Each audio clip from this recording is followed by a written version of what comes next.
The conviction of Josh Duggar for child pornography is upheld by a federal appeals court. 3 federal appeals courts affirmed Josh Duggar's conviction for child pornography. Josh Duggar is an Arkansas family member well known for their roles in Republican politics and reality television. Following a jury trial in Fayetteville, Duggar, of Springdale, was found guilty in December 2021 of having child pornography. In May 2022, U.S. District Judge Timothy Brooks sentenced Duggar to 12.5 years in prison. In February, Duggar's attorneys filed an appeal against the verdict. In their ruling on Monday, the 8th U.S. Circuit Court of Appeals panel dismissed Duggar's effort to suppress incriminating statements and get a new trial. Duggar copied hundreds of child pornography images to a computer, according to court filings, and law officials traced the IP address of the computer to a car dealership that Duggar owned. Without waiting for an explanation, Duggar shouted out, "What is this about?" when confronted with a search warrant. Has anyone downloaded pornography involving children? And then claimed, in court records, that he had installed file-sharing software on all of his personal devices. According to the panel's ruling, Duggar was harmed by these remarks during his trial. Although Duggar's counsel argued that utilizing these statements as evidence went against his Fifth Amendment right to avoid self-incrimination, the Eighth Circuit panel decided that the statements could be used because Duggar was not in custody at the time and did not act in a way that would suggest he was. Throughout the trial, Duggar and his legal team maintained that he had been wrongly charged.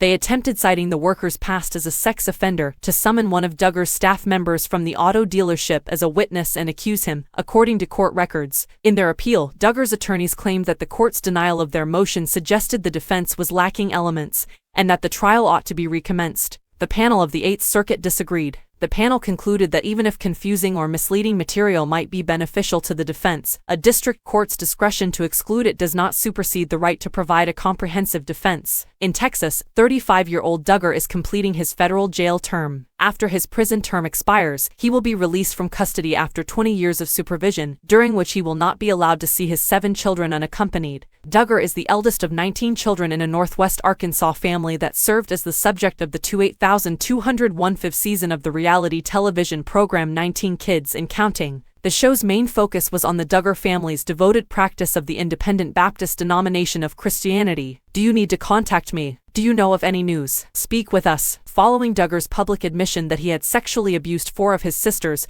and another girl while he was a teenager, 19 Kids and Counting was cancelled. Counting On, a reboot that aired from 2015 to 2021, was cancelled in the wake of Duggar's arrest for possessing child pornography. Shiny Happy People, Duggar Family Secrets, a documentary miniseries that aired earlier this year, restored national awareness to the family, their religious beliefs, and Duggar's actions as a sexual predator. The family's relationship to the Institute in Basic Life Principles, a fundamentalist Christian ministry organization that some regard as a cult, was examined in the series. In 2014, 34 women accused its founder, Bill Gothard, of sexual harassment and assault. From 1999 to 2003, Jim Bob Duggar, the patriarch of the Duggar family, served as a Republican representative for a portion of Washington County in the Arkansas House of Representatives. In 2002 and 2006, he ran unsuccessful campaigns for the Republican nominations for the U.S. Senate and the Senate of Arkansas. In 2021, he declared his candidacy for a second term in the state Senate amid his son's trial. The GOP primary was lost by him. Jim Bob Duggar and Michelle, his spouse, provided support. Former governor of Arkansas Mike Huckabee ran for the Republican presidential nomination in 2008. Following the revelation of Josh Duggar's history of sexual abuse, Huckabee openly backed the Duggar family in 2015.